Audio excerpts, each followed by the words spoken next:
Every Monday, we start the work week with Walt Grayson focused on Mississippi. And there's a new mural featuring Jackson icons, Medgar Evers, Thalia Mara, David Banner, and Eudora Welty. And Walt, you've got a little information about one of them.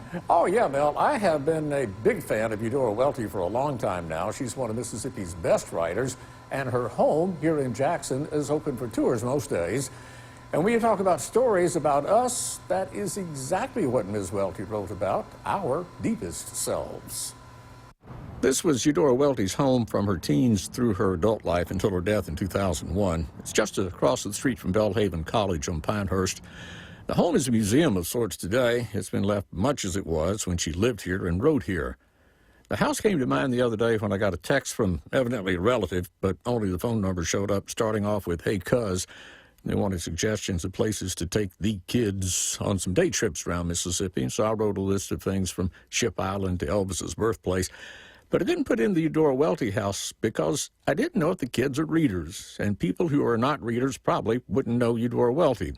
And people who've not read Eudora Welty probably don't know some things about themselves that they would have found out from reading one of her characters that are drawn as explicitly as if they had been painted by an old world master.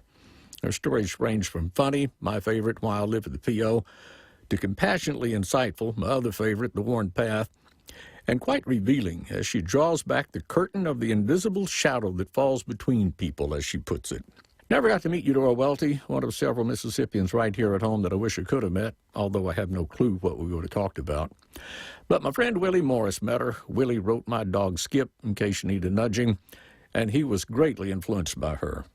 I once told Eudora that when I first read her short story, The Worn Path, I was in about the 7th or 8th grade, and I said to myself in some kind of mystical way, I want to be a writer.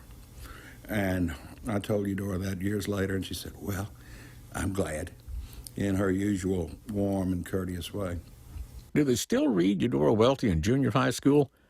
If not, maybe we ought to throw a story or two in and see who else discovers something life-changing about themselves from a character written by the lady who lived on Pinehurst Street in Jackson.